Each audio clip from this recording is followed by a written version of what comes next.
Bismillahirrahmanirrahim. Bismillahirrahmanirrahim. Assalamualaikum warahmatullahi taala wabarakatuh. Alhamdulillahi qail. Laqad kana lakum fi Rasulillahi uswatun hasanah liman kana yarjullahi wal yawmil akhir wa zakarullaha katsira. Asyhadu an la ilaha illallah wa asyhadu anna Muhammadan abduhu wa rasuluh. Wa nusalli wa nusallim ala sayyidina wa habibina wa syafi'ina wa zuhrina wa maulana Muhammad. Qala rabbi shrah li sadri wa yassir li amri wa hlul 'uqdatam min lisani yafqahu qawli. Allahumma faqihna fid din wa 'allimna ta'wil warzuqna fahman nabiyyin wa hifdzal mursalin wa ilhamal malaikatil muqarrabin ya arhamar rahimin. Wa qala an-nabi sallallahu alaihi wasallam la yu'minu ahadukum hatta akuna ahabba ilaih min walidihi wa walidihi wan nasi ajma'in. Ayuhal muslimun wal muslimin wal muslimat ittaqullaha haqqa tuqatih wa la tamutunna illa wa antum muslimun.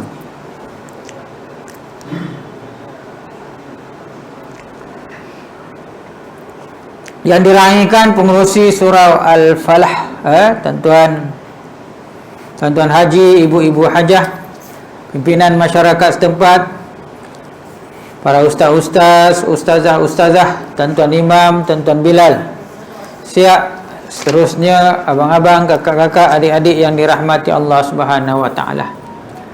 Dalam hadis yang saya bacakan tadi, tuan-tuan, Nabi sebut apa? Tidak sempurna iman seseorang itu sehingga dia mencintai aku melebihi daripada anak-anaknya, ibu bapanya dan semua manusia di dalam dunia. Jadi alhamdulillah kita dapat bertemu tuan-tuan dan perempuan. Ini masih lagi dalam bulan Maulid. Bukan Maulud, Maulid.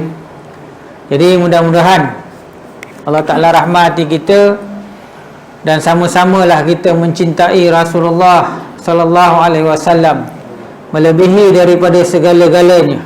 Pertama cinta Allah, kedua cinta Rasul.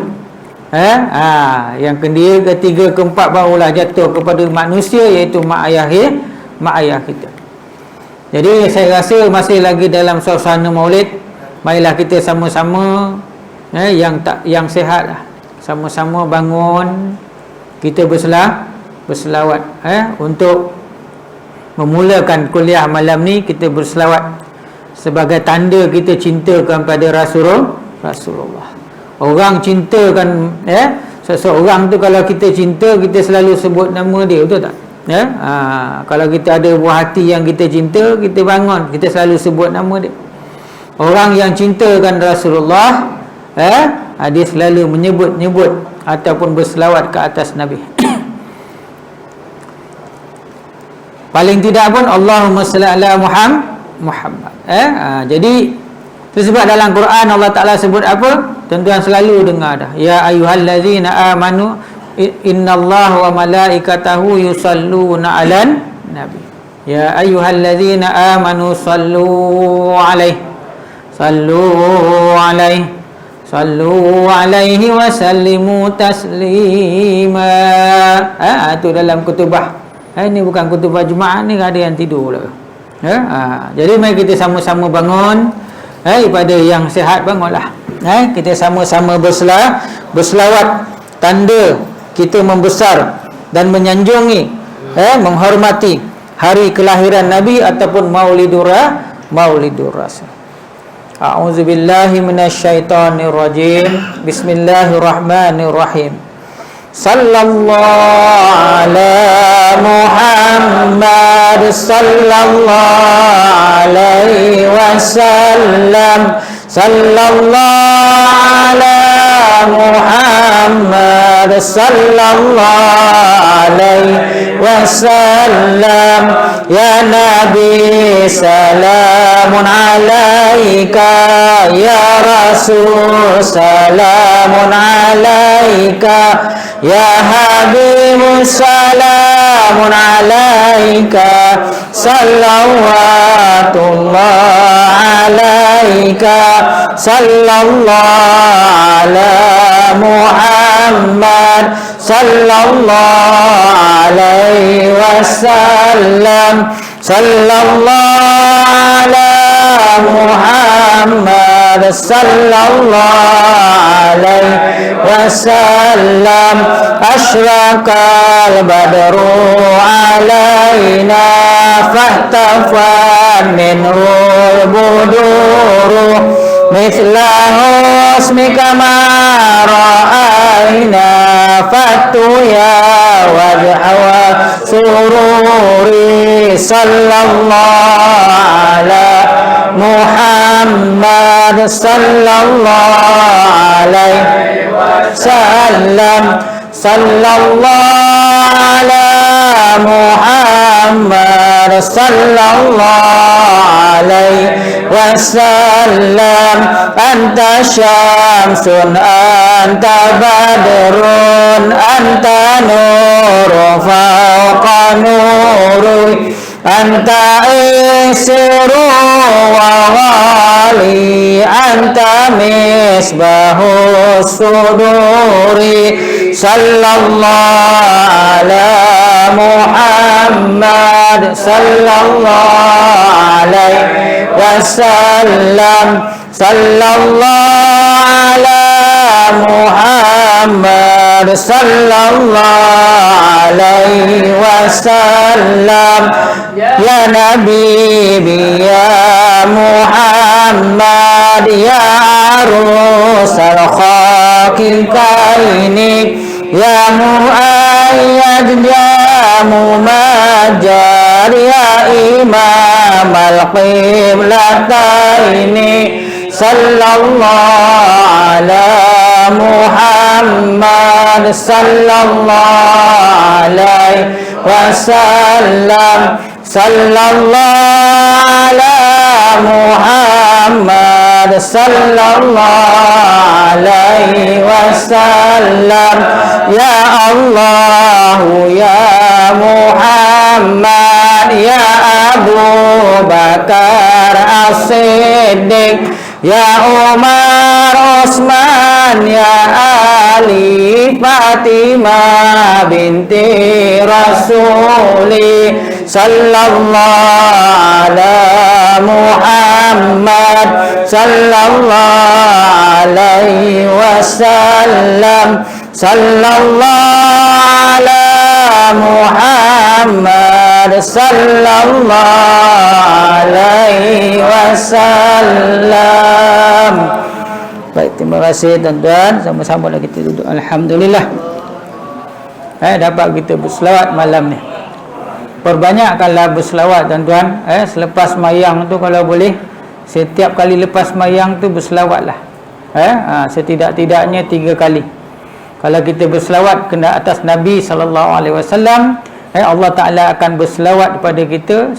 Sekali kita berselawat pada Nabi, 10 kali Allah Ta'ala berselawat dan memberi kebajikan kepada kita. Jadi banyakkan berselawat. Baik.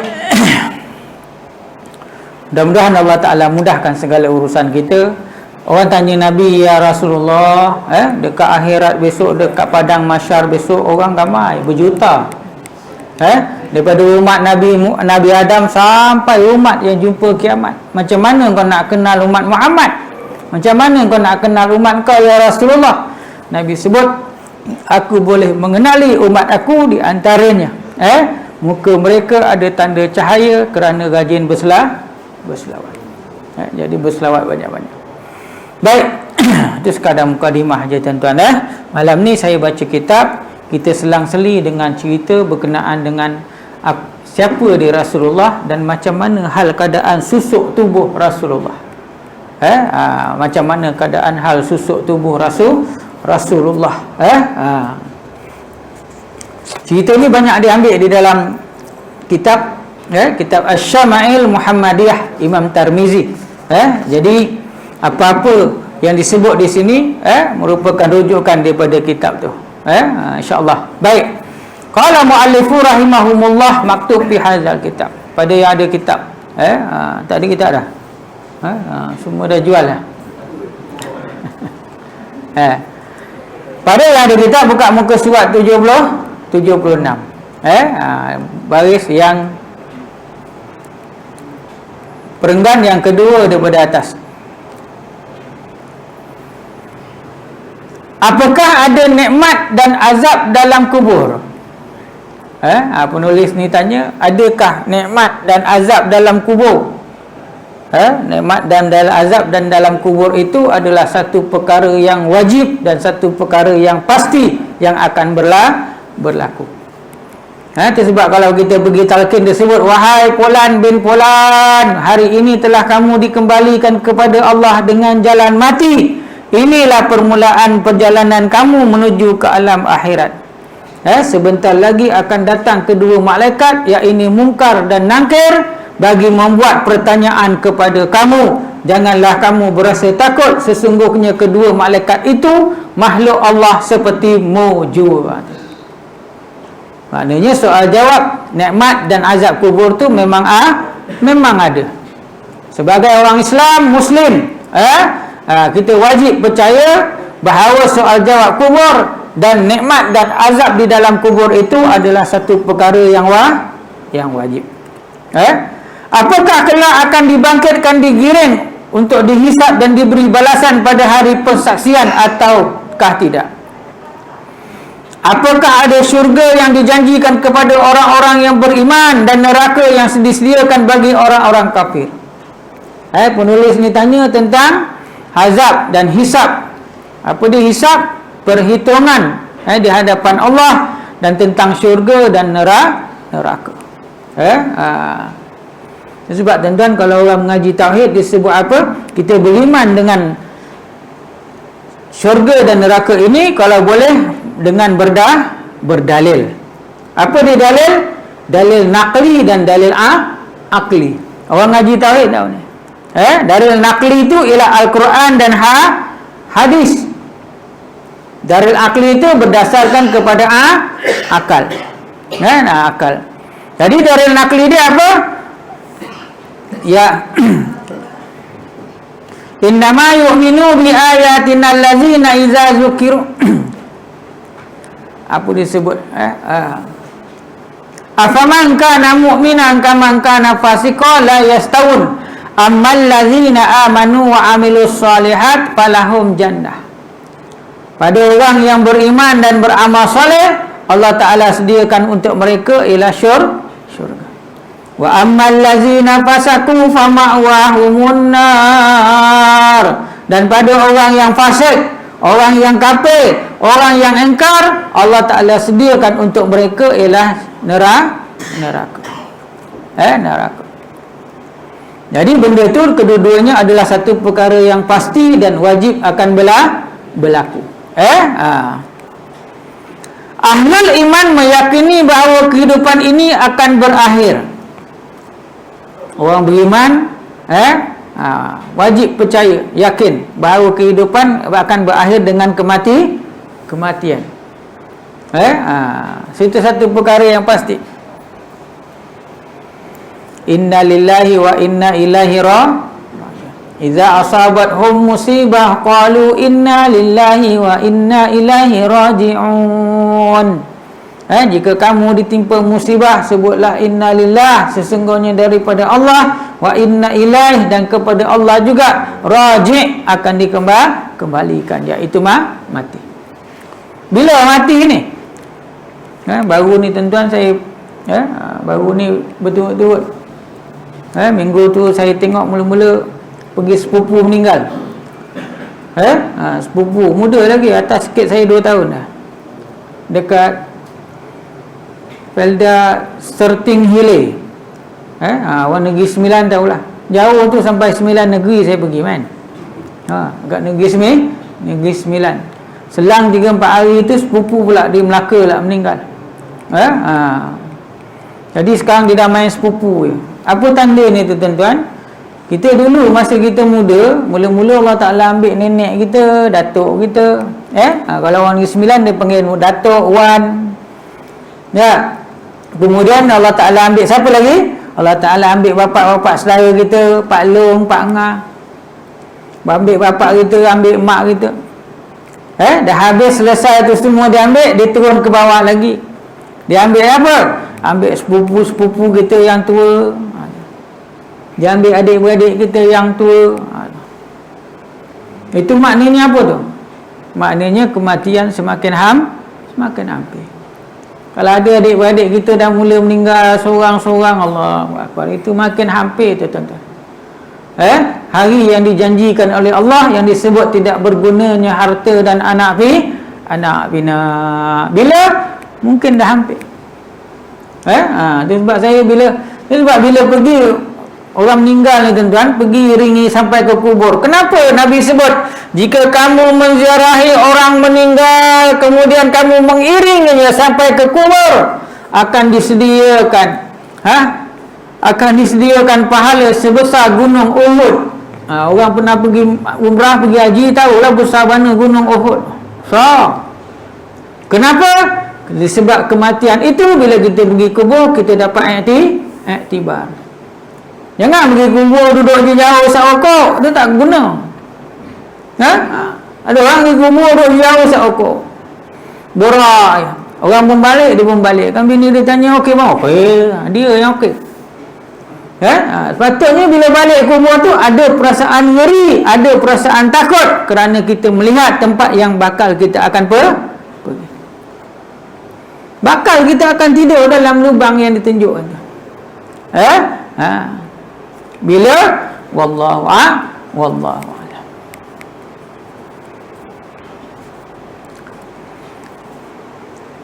Kemudian manusia berpindah menuju kehidupan lain yang tak pernah berakhir. Orang beriman dia percaya mati, kemudian berpindah kepada dunia, iaitu dunia yang kelima, iaitu dunia yang keempat, iaitu alam kubur, dan akhirnya alam yang kelima, iaitu alam akhirat yang disebut tidak ada akhirnya. Kalau kena seksa-seksalah sepanjang-panjang. Kalau masuk neraka, mungkin ada yang keluar kemudian masuk syurga. Kalau dah masuk syurga, kekal sampai bila-bila. 100 tahun, 100,000 tahun, 1,000,000 tahun dalam syurga dengan nikmat. Itu sebab Nabi SAW bila ditawarkan harta, banyak kali ditawarkan harta. Ada satu kisah seorang pembesar kafir. Dia ditangkap dalam satu peperangan, diletakkan, diikat di Masjid Nabawi. Diikat dekat Masjid Nabawi, dekat tiang Masjid Nabawi. Nabi tanya dia, kau macam mana? Dia cakap, aku okey je. Dia orang ada pangkat ni, kadang-kadang dia ada ego. Dia tak nak minta maaf.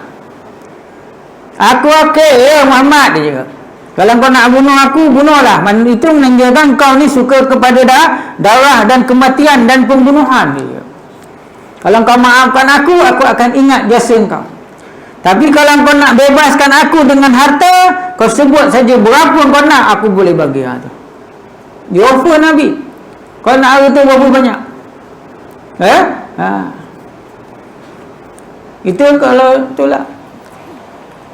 Wallahu a'lam lah tuan-tuan. Ini beriman dah bubar ni, nak pilih pemimpin. Pilihlah pemimpin yang boleh membawa kebajikan kepada Islam.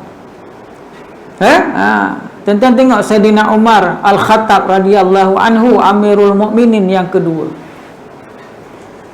Dia setiap malam tuan-tuan dia merayau pergi tengok kawasan dia. Amirul Mukminin. Apa dia Amirul Mukminin? Ketua orang mukmin. Bersamana jajahan dia, paling besar jajahan yang berkembang ketika pemerintahan Saidina Umar. Dia pergi ngayau tengok. Satu malam dijumpa satu perempuan tengah masak, sedang merebus ataupun mentanak batu. Tuan-tuan biasa dengar cerita ni. Dia tanak batu. Anak dia 3 orang tertidur dah. Saidina Umar tanya dia, kenapa kamu masak batu? Dia cakap, aku tak ada makanan nak masak, tapi anak aku lapar. Aku tak nak juga batu ni, aku masak juga batu ni supaya anak aku leka, ingatkan aku masak makanan. Akhirnya dia tertidur. Saidina Umar menangis. Ini pemimpin. pergi jengah orang susah, mana tak makan tu. Pemimpin dekat Colombia ni dia nak pilihan raya dia ada. Kat Colombia kan kat sini. Lepas pilihan raya dia guyup, bukan gaib lagi. Gaib tu satu hal, guyup maknanya tak nampak. Silap telefon pun tak berangkat. Sayyidina Umar balik tuan-tuan, pergi Baitul Mal, ambil makanan masuk dalam karung, masukkan sekali semua makanan yang nak dibawa.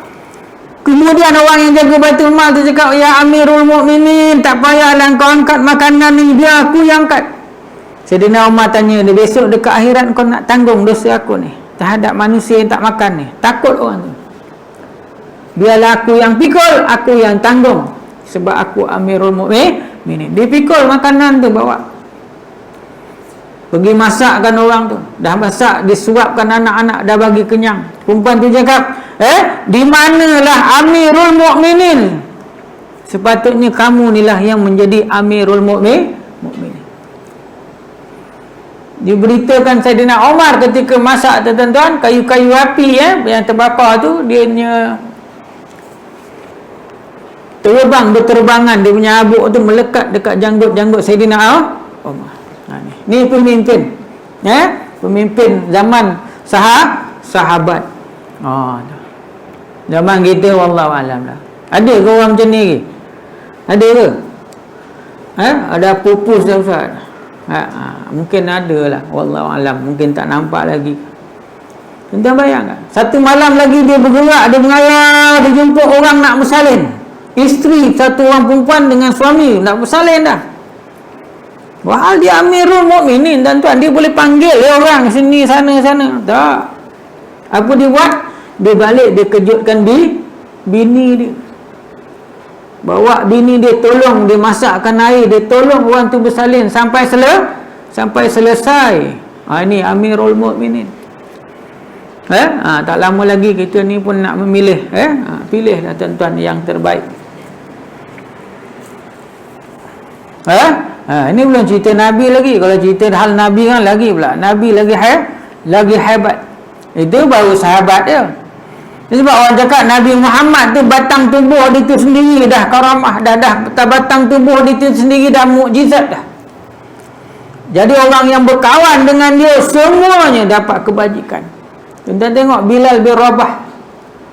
Bilal bin Rabah tu tuan-tuan, dia bukan hamba Allah je. Kita ni semua hamba Allah. Bilal bin Rabah tu pernah menjadi hamba manusia. Sayyidina Umar, Sayyidina Abu Bakar As-Siddiq yang menebus dia dengan 16 tahil emas.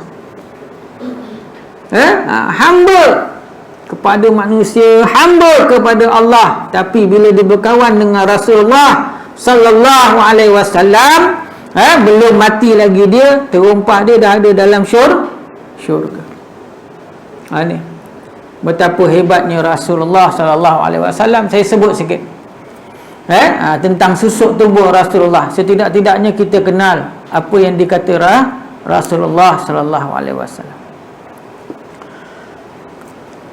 Rasulullah itu sederhana, tidak terlalu tinggi dan tidak terlalu rendah. Rasulullah disebut dalam kitab lain, kalau Rasulullah berdiri dengan orang tinggi tadi tak nampak tinggi. Kalau berdiri dengan orang gendah tadi tak nampak rendah. Karamah dia ataupun mukjizat yang ada pada dia.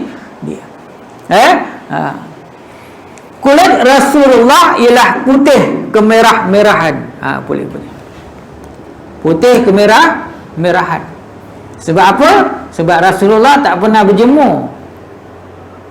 Rasulullah daripada kecil bila berjalan, kalau tempat panas ada awan yang melindung. Kita kalau pergi mandi sungai balik berat hitam legam. Itu Rasulullah.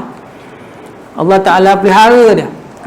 Perkara-perkara yang luar biasa yang berlaku pada Nabi dan Rasul sebelum dia dilantik menjadi Nabi dan Rasul dipanggil apa? Irhash. Perkara-perkara luar biasa yang berlaku kepada Nabi dan Rasul selepas dia melantik jadi Rasul dinamakan mukjizat. Macam Nabi dah lahir dah siap berkhitan, Itu perkara luar biasa tu. Ya, siapa sini lahir dah siap berkhitan, nak tanya? Ada? Tak ada. Nabi dipinang oleh perempuan. Ada orang sini kahwin dulu perempuan pinang? Tak ada. Yang ada tu Ahmad Albab. Cerita cerita Artumpil. Dia pergi minang.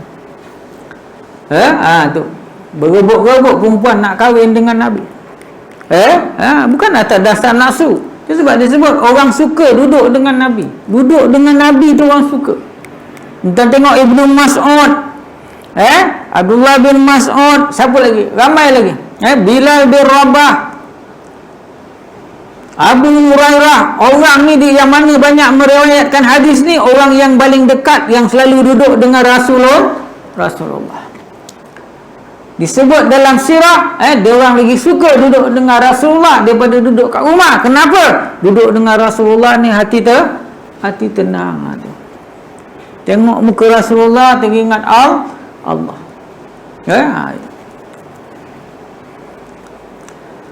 Rambut Rasulullah sallallahu alaihi wasallam hitam, tidak lurus dan tidak kerinting. Maknanya dia tak lurus, tak kerinting, ikal lah. Kerinting macam mana kerinting? Macam Maggi tu. Tu kerinting. Maknanya Nabi punya rambut tak ada lurus, tak ada kerinting, ikal, beralun lah. Uban Rasulullah tak sampai 20 helai. Uban. Uban kita melarah. Bukan uban ni, segala benda dah beruban. Bulu hidung, bulu ketiak habis beruban dah. Kita makan tak jaga, banyak-banyak makan Ajinomoto. Suka makan Ajinomoto. Tapi kalau makan kat luar, tuan-tuan, kalau saya balik rumah haus saya tekak tu, maknanya banyak Ajinomoto.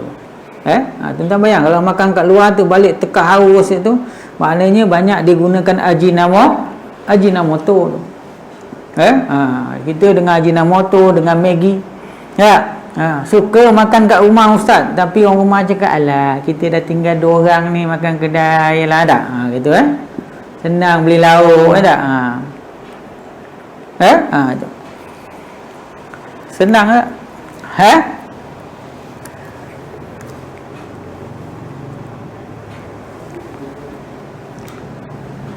Dada Rasulullah bidang disebut. Dada Rasulullah bidang. Maknanya dada Rasulullah bukan sado kembang atas. Kembang gini.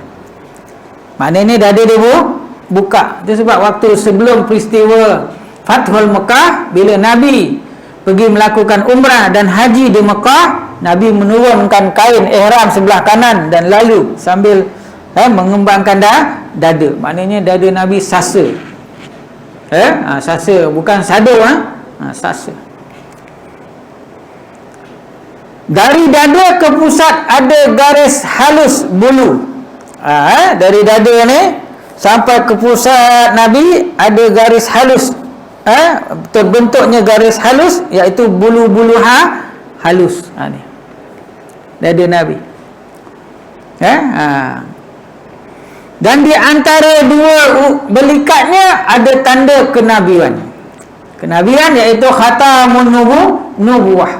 Dekat antara dua nabinya belikat ni ada satu lambang bulat, disebut tanda kenabian.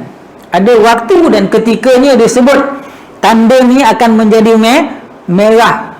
Bukan merah menyala lah, maknanya merah. Itu tanda. Sebab Nabi ni tuan-tuan, dia lantikan Allah. Nabi Rasul ni lantikan Allah.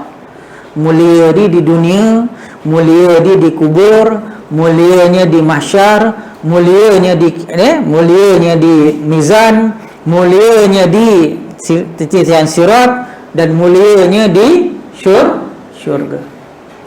Syurga tempat paling atas, Jannatul Firdaus. Melintas umpama kilat. Tu Nabi dan Rasul. Ada pun jawatan-jawatan lain ni adalah lantikan manusia.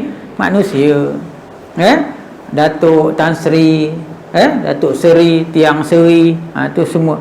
Tu semua lantikan manusia. Di sisi Allah tidak ada apa-apa kelebihan. Adapun Nabi dan Rasul ini adalah lantikan Allah dan diberi satu sifat yang memelihara mereka, iaitu maksum.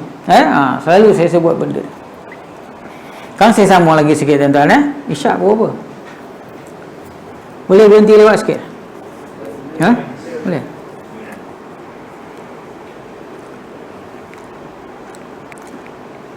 Ahlul iman tadi, dunia bagi mereka adalah lahan ujian, sementara akhirat adalah tempat menuai hasil. Orang yang beriman tadi dianggap dunia ni adalah tempat ujian, dan sementara akhirat itu adalah menuai hasil. Maknanya apa?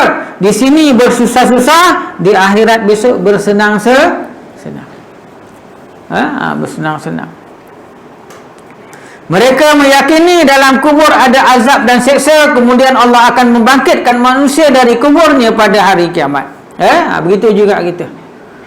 Begitu juga kita. Kita yakin dan percaya sungguh-sungguh tuan-tuan, yakin tidak ada syak, tidak ada zon, tidak ada waham. Sesungguhnya selepas daripada mati ada soal jawab kubur, ada seksa kubur pada yang diseksa, ataupun ada nikmat kubur pada yang mendapat nikmat, dan seterusnya akan dibangkitkan di padang mahsyar, dan akhir dunia, alam akhirat itu berakhir dengan syurga dan neraka. Yakin sungguh-sungguh. Itulah hari agung saat manusia berdiri di hadapan Rabbul Alamin. Pada hari itu Allah menghitung amal mereka, lalu masukkan orang-orang mukmin ke syurga dengan rahmatnya. Seluruh amal mereka diganjar ataupun diberi ganjaran. Sesungguhnya Allah Maha memiliki keutamaan yang besar. Pada saat bersamaan dengan keadilan, ia akan memasukkan orang-orang kafir ke dalam neraka. Betapa buruk tempat kembali orang-orang kafir. Penulis ini cakap, orang yang beriman Allah Ta'ala letakkan dalam syurga, dan dalam masa yang sama juga Allah Ta'ala itu adalah Allah yang adil. Orang yang tak beriman, orang yang ingkar, akan Allah Ta'ala masukkan ke dalam neraka. Gitu. Saudaraku, nyawa akan melayang dan jasad kita akan ditanam di tanah. Kubur menjadi gerbang pertama menuju kehidupan akhirat. Ia adalah fasa pertama dalam episod kehidupan yang berbeza, penuh misteri dan mencengkam. Penulis ini cakap, wahai saudaraku, dia cakap dengan kita lah. Kubur, satu hari esok kita akan mati dan ditanam dalam kubur. Dan kubur itu adalah satu permulaan perjalanan kepada menuju akhirat yang penuh misteri dan mencengkam. Saya sambung sedikit boleh tuan? Banyak ni sebenarnya sifat Nabi ni. Baik. Bila bercakap, Nabi ulang 3 kali. Tu. Dan Nabi bercakap berhadapan, bertentangan mata. Nabi cakap 3 kali supaya memberi faham. Kita cakap sekali, bila orang rumah tanya, awak pekak marah. Bukan orang sini, orang Colombia. Wah, dah tertua, sama-sama tua, sama-sama kurang dengar. Gitu. Ya tuan-tuan. Bila kita dah mula sakit-sakit, kita tahulah. Yang muda-muda ni tak rasa sakit, tak rasa okey. Bila dah tua esok, dengan Musa mula rasa sakit-sakit, tak tahu. Dan Nabi bercakap bertentangan mata, walaupun yang bertanya itu seorang hamba. Nabi akan berpusing menghadap dia dan bercakap bertentangan mata. Kita kadang-kadang dengan mak ayah kita dulu pun, kalau bercakap pun sambil berjalan, tak? Mana nak pergi ni? Nak pergi main bola takraw sambil jalan, bercakap. Ada orang kita pusing menghadap ayah kita? Tak. Itu sebab susah nak. Bukan tak nak ikut. Memang Nabi sebut, fattabi'uni, ikutlah aku, yuhibbukumullah, kamu akan disayang oleh Allah, fayaghfirul lakum dzunubakum, sesungguhnya Allah Ta'ala itu pengampun dan Maha penyayang. Allah Ta'ala akan ampun, fa yaghfiru lakum dzunubakum. Wallahu ghafurur rahim. Dialah Allah yang Maha Pengampun lagi Maha Penyayang. Tapi tak terikut itu. Akhlak Nabi terlalu hebat kan. Saya pernah cerita dulu kan, kalau sembahyang sunat malam, sekali rakaat pertama ya 3 surah dia baca. Baqarah, Ali Imran, An-Nisa. 3 surah. Baqarah dah 200 lebih. 238 kalau tak salah. Cuba tuan imam baca sekarang 3 surah. Jawabnya tinggal 2 seorang kat belakang. 3 surah. Panjang. Sentiasa memberi salam dahulu, tidak kira pada siapa, asalkan orang Islam. Pernah sahabat duduk belakang tembok nak bagi salam pada Nabi? Tak. Nabi tahu. Sebab Nabi ni walaupun mata dia melihat hadapan, dia tahu apa yang berada di belakang. Walaupun matanya lelap tidur, hatiku tidak tidur, Rasulullah cakap. Rasulullah cakap dengan Aisyah. Kita orang baik kan, kita bagi salam. Musuh mana ada bagi salam? Ada. Nambalah orang kita tak ngam, jiran pun kadang-kadang kita tak bagi salam. Bergaduh jiran, tak bagi salam, moncong. Ada yang sampai mati. Tak bertegur dengan jiran. Nabi sebut tidak sempurna iman seseorang itu melainkan dia mencintai, menyayangi jirannya macam mana dia menyayangi dirinya sendiri. Kita orang tak kenal, kita tak bagi salam. Nabi tak. Pakaian kegemarannya ialah gamis. Gamis lebih kurang ni lah tuan. Ada orang sebut di depan ada belah. Tapi dalam kalau orang ngaji bab sunnah ni, secara halus dia cakap Nabi ni lengan baju dia sampai gini ya. Sini. Kebanyakan Nabi ni lengan baju sampai sini, dan hujung lengan Nabi ni tuan-tuan, kain dia tak ada berjahit. Selalunya dekat lengan ni Nabi pakai kaki kain. Maknanya tak ada jahit. Dan jubah Nabi bawahnya tidak melepasi buku lali. Orang yang melepasi jubahnya ataupun kainnya melepasi buku lali dianggap sombong di sisi Allah. Kalau pakai seluar ke apa ke semayang nanti, kalau nak nampakkan buku lali, lipat sikit. Kain tu pakai naikkan sikit. Cincin perak Nabi batunya hitam. Cincin Nabi ada cincin perak. Cincin perak maknanya ginilah. Batunya hitam. Dan dia memakainya di jari kelingking kanan. Mana jari kelingking? Jari kelingking mana? Itu jari hantu. Ni jari manis. Jari kelingking dia sebut ni. Jari halus ni. Jari anak ni. Dia pakai jari ini, cincin perak, batu hitam. Dia pergi kedai cari perak sikit, beli batu, ikat, pakai. Aku mengikut sunnah sepanjang masa, pahala. Pahala percuma dia panggil. Baik.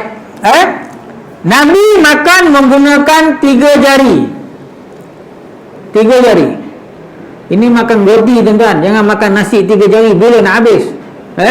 Ini makan roti. Nabi suka makan roti. Dan roti yang disebut ialah roti daripada tepung yang kasar. Orang mencakap tepung kasar ni banyak dekat mana sekarang? Banyak dekat Pakistan dengan negara Arab. Selesai makan, Nabi akan kutip makanan yang jatuh. Kemudian Nabi akan bersihkan, lalu Nabi makan. Kerana yang jatuh jika dibuang akan dimakan oleh syaitan. Ini siapa yang buat ni tuan-tuan? Kalau tuan-tuan ikut jemaah tabligh ginilah. Nabi makan makanan yang ada berhampiran dengan Nabi dulu. Nabi tak ada macam ni naik tangan pergi capai sambal belacan, tak ada. Maknanya makanan di depan Nabi makan dulu. Nabi kutip makanan yang jatuh tadi, Nabi basuh ke, bersihkan, lepas tu makan. Kita tak buat ni. Kita banyak membazir. Selesai makan, Nabi akan menjilat jari Nabi dan Nabi akan menghisap hujung jari Nabi, kadang-kadang sampai merah hujung ni. Sebab di hujung jari ini ada enzim, dan enzim itu baik untuk kesihatan. Bismillahirrahmanirrahim. Alhamdulillahirabbil alamin. Allahumma shalli ala sayidina Muhammad. Ya Allah, ya Rahman, ya Rahim, hamba-Mu yang banyak dosa lagi banyak salah ni, ya Allah, menadah tangan mohon keridaan-Mu, ya Allah. Ampunkanlah dosa-dosa kami, ya Allah. Ampunkanlah dosa kedua ibu bapa kami, ya Allah. Ampunkanlah dosa pasangan kami, ya Allah. Ampunkanlah dosa seluruh umat Islam, ya Allah. Sama ada yang hidup, lebih-lebih lagi yang telah kembali kepada-Mu, ya Allah. Permudahkanlah urusan kehidupan harian kami, ya Allah. Bukakanlah pintu hati kami, ketuklah hati-hati pintu kami yang keras ini, ya Allah. Begitu juga dengan pintu hati ahli keluarga kami, ya Allah, agar dapat menunaikan ibadah-Mu, terutamanya sembahyang sehari semalam 5 waktu dalam keadaan berjemaah, ya Allah. Jauhkanlah kami dan seluruh ahli keluarga kami dari segala bala, ya Allah, dari segala musibah, ya Allah, dari segala wabak penyakit, ya Allah. Dan Kau jauhkanlah kami dan seluruh ahli keluarga kami dari perkara-perkara yang boleh merosakkan akidah kami dan membatalkan syahadah kami, ya Allah. Ya Rahman, ya Rahim, ya Dzal Jalali wal Ikram. Kepada seluruh ahli keluarga kami, ya Allah, yang telah berada di kubur, ya Allah, permudahkanlah mereka di kubur, ya Allah. Lapangkanlah kubur mereka, ya Allah. Terangilah kubur mereka, ya Allah. Kau tukarkanlah lubang kubur yang sempit kepada taman-taman syurga yang penuh dengan kenikmatan, ya Allah. Kami khususkan doa ini buat kepada kedua ibu bapa kami, pasangan kami, anak menantu kami, ahli keluarga terdekat kami, ya Allah, yang telah mendahului kami, ya Allah. Sebagai manusia biasa, tentulah banyak salah dan silap yang mereka lakukan semasa hayat mereka, ya Allah. Namun Engkaulah Tuhan yang Maha Pengampun lagi Maha Penyayang, ya Allah. Ampunkanlah segala kesalahan mereka, ya Allah. Terimalah akan amal ibadah dan kebajikan yang pernah mereka lakukan semasa hayat mereka, ya Allah. Himpunkanlah roh mereka di dalam gulungan orang yang beriman dan beramal soleh, ya Allah. Himpunkanlah roh mereka di dalam gulungan orang yang mendapat nikmat-Mu di dalam kubur, ya Allah. Seterusnya ke syurgalah hendaknya mereka dan juga kami, ya Allah. Rabbana atina fid dunya hasanah wa fil akhirati hasanatan wa qina azabannar. Walhamdulillahi rabbil alamin. Taqabbalallahu minna wa minkum.